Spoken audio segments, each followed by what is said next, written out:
If the human race had a childhood, and it was anything like a human childhood, it would have been spent very near its mother, and its first deity should by rights be Mother Earth, whose lap we all lay in.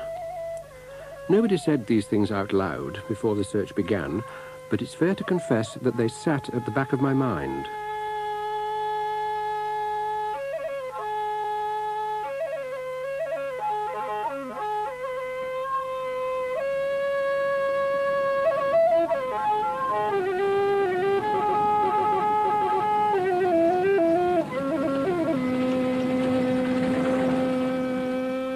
This was to be the search back to simplicity, back to childhood, back to something primal.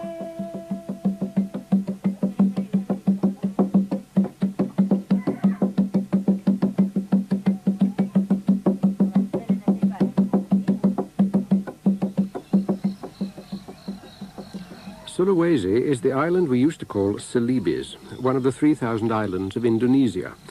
It's in the mountains of central Sulawesi that you find the land of the Torajas.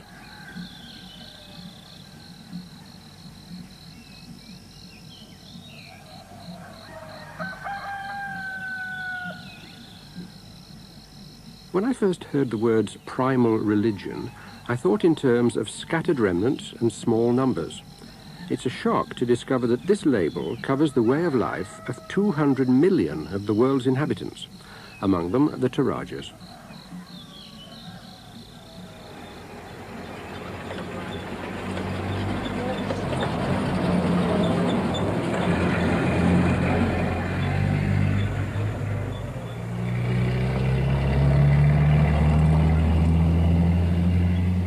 Now, I don't speak Torajanese. The Torajas don't speak English. Our link was Eric Crystal from the Center for South and Southeast Asia Studies in the University of California at Berkeley, and one of the 3 or 4 outsiders who speaks the language.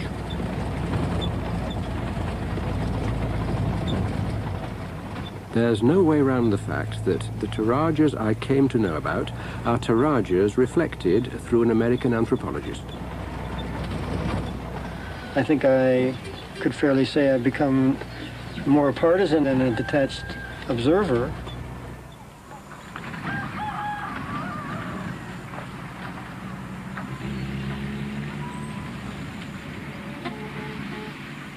When I asked other Indonesians what they knew about the Torajas, they listed ancestors in starships coming from the sky, black magic, headhunting, and great elaborate funerals.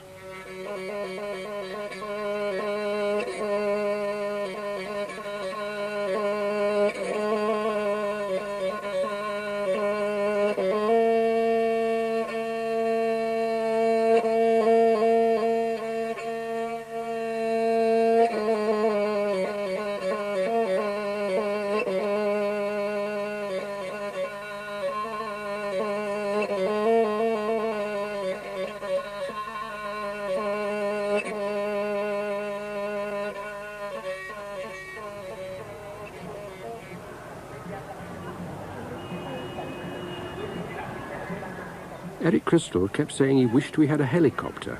Then we could go to really remote places. I found even the main road pretty exotic. So, they might as well, when they buy a strong once a year like most people do, buy a black one. See if we can go around down this way. I'd not been long among the Torajas when somebody wanted to know, what's your religion? Or, as they put it, what's your ritual way? Of the 300,000 Torajas, 2/3 follow the ritual way of the Christians, there are a handful of Muslims, and the last 100,000 follow what they call Aluk Todolo, the ritual way of the ancestors. They're the ones we're after.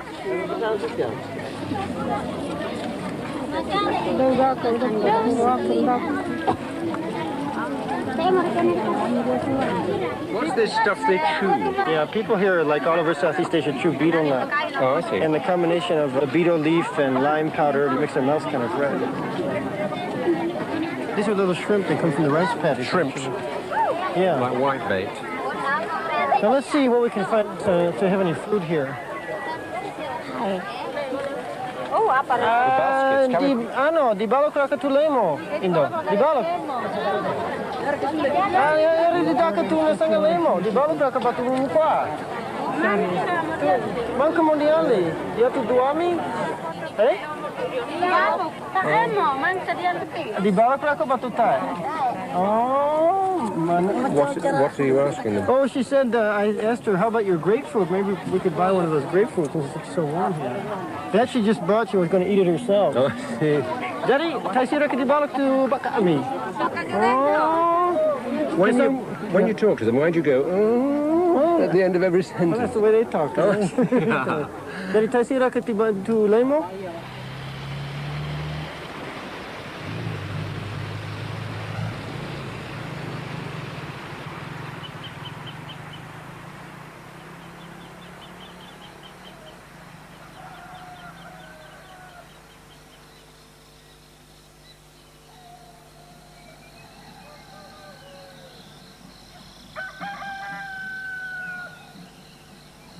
We planned our visit to coincide with the funeral season. The big social event of the Toraja calendar is the funeral.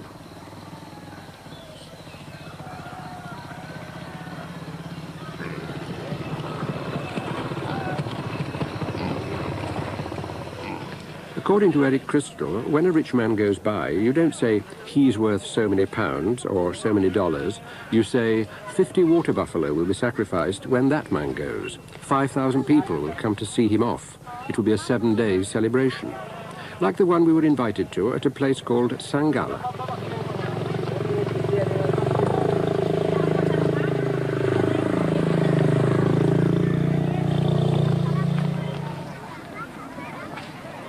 The bamboo stadium had been put up specially for the occasion to house what turned out to be a sort of funeral Olympics, with processions, buffalo fights, ritual dancing, animal slaughter, eating and drinking.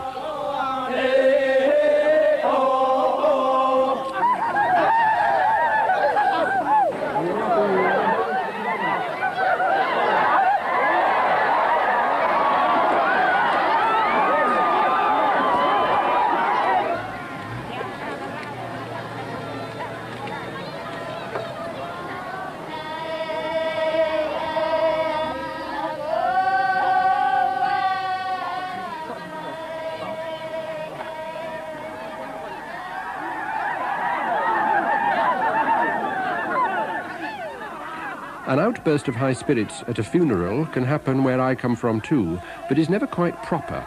Here it seems natural, a deliberately intended carnival. If they yell and jump and they show a lot of spirit, for them it's a lot easier. It makes things go.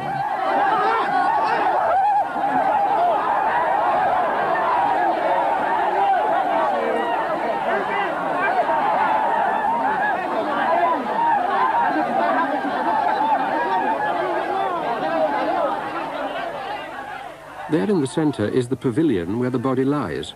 I suddenly realised I'd spent half a day at a funeral and hadn't had one funereal thought. This is the funeral of the last wife of the last king of Sangala. She's been dead 3 years. She's about to be processed into an ancestor. It's also the first Toraja ceremony to be advertised abroad as a tourist attraction. But I didn't quite anticipate this.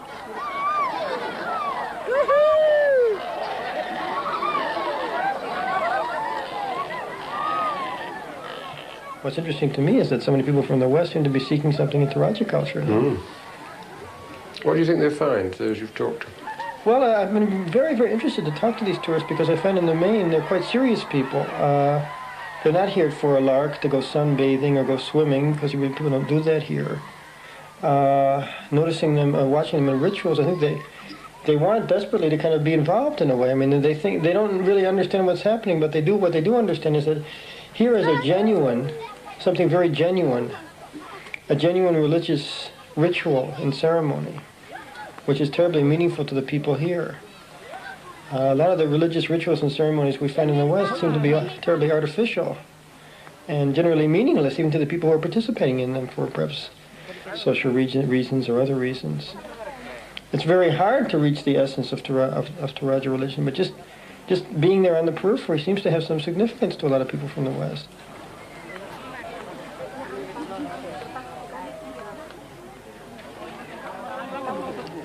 The man in the light shirt is the dead queen's stepson.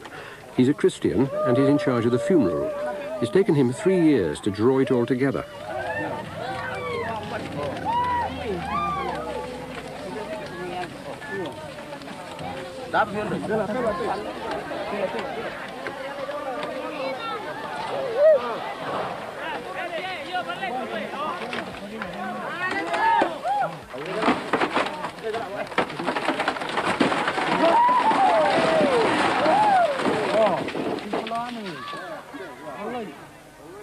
I asked them what they were doing. What we're doing, they said, is giving the dead queen a state entry into the land of the souls. She'll arrive there flanked by the souls of all the dead buffalo, and her burning pavilion will rise from its ashes and be there before her. Well, people say in the old days that the whole ceremonial ground at a funeral was burned down, but now it's simply too much of an expense. It's quite a luxury. What isn't burned down is usually quickly dismantled. In a few weeks' time, there's not even a vestige of this great ritual.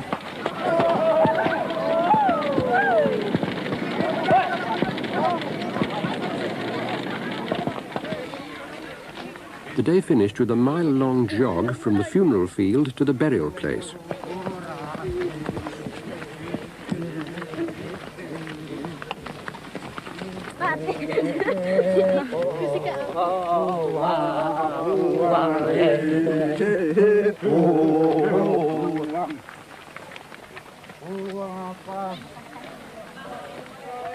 I asked Eric about the portable image.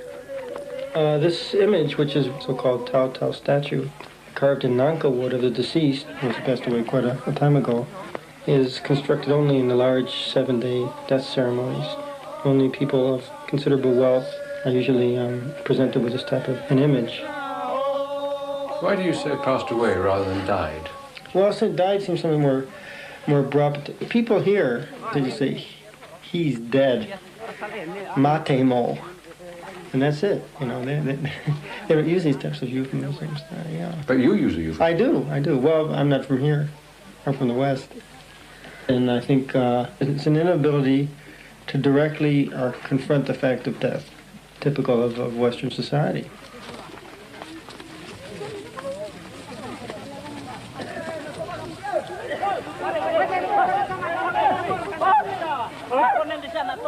It's difficult to get it straight, but it seems the body is in the coffin, the soul is lingering around and will be ritually encouraged to leave for the land of the souls, which lies in the south.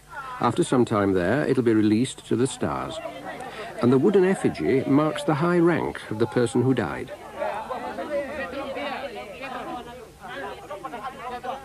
How do the ancestors get in touch with you? They come back in dreams. This is where the ancestors almost always appear. Sometimes they ask for special meals, special things that you should prepare for them.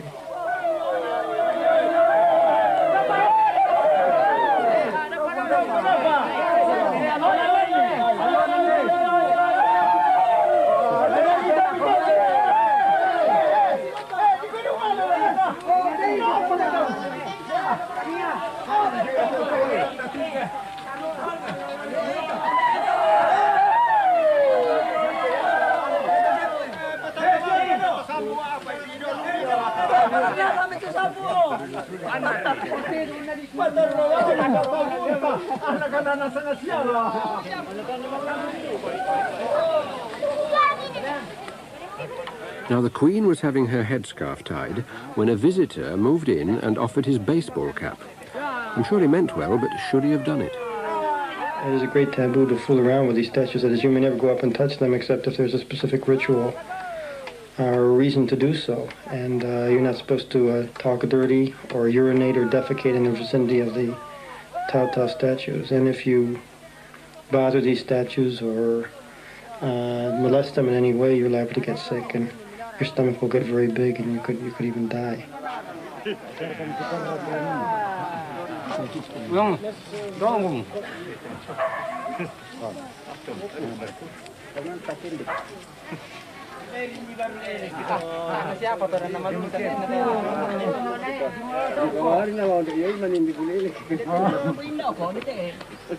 Meleno ko ora benda mam ko. Oh, karangi miradona nu. Karangi paling pengin ada so. To. Lima lan. Palalan sini. Ya, di kolam akori.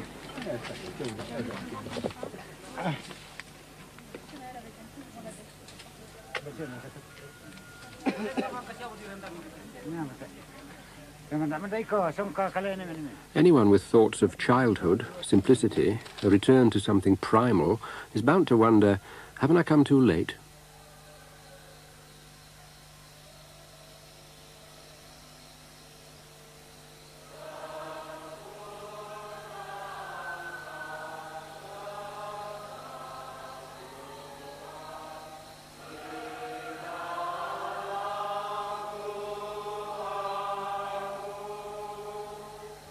Yes, say the Christians, you've come too late. We brought the schools, we brought the hospitals, we brought the gospel.